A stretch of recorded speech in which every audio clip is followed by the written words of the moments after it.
हम आज तक केहू के ई रिकमेंड ना करेनी कि तू सैमसंग के ए सीरीज वाला फ़ोन के परचेस कर लो। आज हम बात करे वाला बनी Samsung Galaxy A33 5G phone के बारे में। देख लो भाई लोग, एकर दाम बा 27 से 28 हज़ार के करीब में, लेकिन प्राइस एकर बेहद ही ओवर बा भाई। 18-19 हज़ार के फ़ोन के भाई तू 27 से 28 हज़ार में बेचो, तब मतलब ही नहीं के बनल। मतलब बेहद ही घटिया फीचर के साथ ही फ़ोन बा और 7-8 महीने पहले ही फ़ोन भइल रहे और आज हम एकर पूरा तरह से पोल खोल देले वाला नहीं कि फ़ोन कैसन बा कैसन नहीं के। तो चलो भाई लोग फटाक से वीडियो करता नहीं हम शुरू।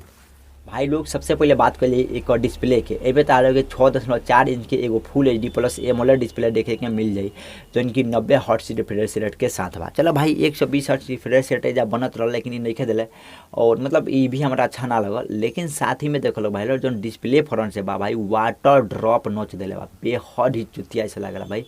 5-6 हज़ार के फ़ोन जैसा फीलिंग आई यदि हाथ में लेकर चले बोलो तो मतलब भी नहीं बनता भाई। 2 डॉट न दे सकत रहा, मतलब का ही मतलब बनता भाई। कोनो डिस्प्ले में भी अच्छा कोनो खास अच्छा काम नहीं कैले, भले ही कोनो कुछ कहसन, लेकिन कोनो खास अच्छा डिस्प्ले में काम बेहद नहीं कैले। हाँ एमोलेड डिस्प्ले बा तो सुपर एमोलेड तो अच्छा बा, एक ठीक ठाक बा और इन डिस्प्ले फिंगरप्रिंट दिले बा, ये हमारा अच्छा लगल। लेकिन कई सारे मामले में देखल जाए तो जो इन डिस्प्ले फिंगरप्रिंट बा वो अच्छा बा, कई सारे मामले में ख़राब भी बा।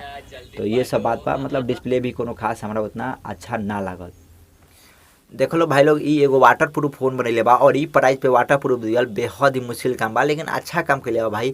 यदि पानी वगैरह में गिर जाता फ़ोन आधा घंटा तक रहता तो थोड़ा बहुत तो प्रभाव पड़बे करी, लेकिन उतना ना। IP67 के रेटिंग दल बा, जौन कि बहुत अच्छा मानल जाला और ठीक ठाक बा भाई। मतलब 5-6 मिनट पानी में गिरल बा निकाल लेलो तो सही बा, पानी वगैरह वीडियो बना सकल, लेकिन बार बार ना फ़ोन खराब हो जाई। एक और भी कोनो ज़्यादा इस्तेमाल नहीं है। देख लो भाई लोग, तनी एगो प्रोसेसर के तरफ नजर दौड़ा ली जाए। एमे तो लोग के एक्जाइनोस वाला 1280 जोन की 5 नंबर पे बेसिक प्रोसेसर बा, ई लागल बा। और यकीन मान लो भाई लोग, मतलब ई प्रोसेसर कोनो खास अच्छा नहीं है यार गेमिंग खातिर।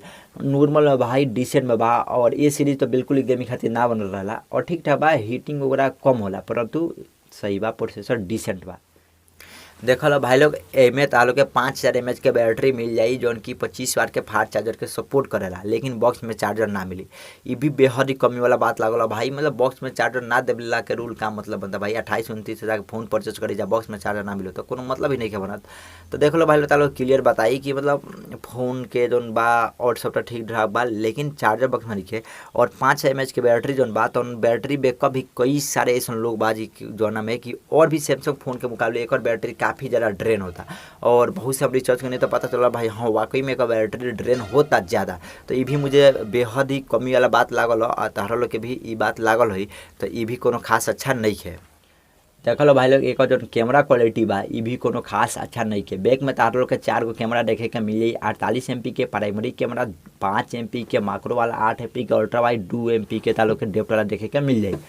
तो 48 MP के कैमरा क्वालिटी तो डिसेंट बा, लेकिन 8 MP के अल्ट्रा वाइड के का ही मतलब बनता। साथ ही में 5 MP के माइक्रो कैमरा के इस्तेमाल करला, 2 MP के डेप्थ वाला के इस्तेमाल करला। 48 MP के सही बा, OIS वगैरह के साथ बा, उनकी थोड़ा अच्छा काम कर देला और सही बा भाई। लेकिन 13 MP का फ्रंट में जो सेल्फी कैमरा बा ओकर क्वालिटी भी काफ़ी हद तक घटिया बा। देख लो भाई लोग, फ़ोन के लुक वगैरह के बात कर जाए तो बैक में तालो के प्लास्टिक देखे के मिल जाए, जो कि बेहद ही गलत लागल भाई। ई दाम पे प्लास्टिक के मतलब ही कोनो नहीं के बनत। डोल स्पीकर दिले बा, जना के आवाज़ डिसेंट बा, ठीक ठाक बा, काफ़ी ज़्यादा लाउड नहीं रखे, लेकिन आवाज़ क्लैरिटी वाला बा।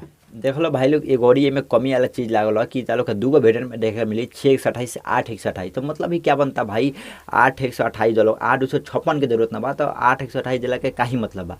और प्राइस की भी बात कर जाए तो 6/128 ला तालो पड़ी 27 हज़ार के और 1000 अधिक लग बोला तो 8/128 वाला पड़ी। यदि 6/256 रही ओइजा मतलब 2000 तनी अधिक ली तो कोनो मतलब ही ना बनी, सही रही।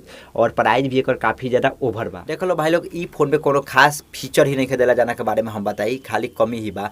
यदि एक प्राइस 18 से 19 हज़ार रही तो मंथली सही बा, लेकिन एक प्राइस काफ़ी ज़्यादा ओवर बा। ई फोन उ लोग खातिर बनल बा जे कि ऑफलाइन में जाला और लोन पे फ़ोन लेला, खाली ओकरे खातिर ई फोन बनल बा। तो हर लोग के ई फोन के बारे में का राय बा कमेंट बॉक्स में कमेंट करिए लोग। और ई वीडियो को हम ज़्यादा लंबा ना खींचते हुए एजा करते हैं समाप्त। मिलते हैं से एगो अगला वीडियो में, तब तक खातिर बाय बाय। जय हिंद, जय भारत, जय बिहार।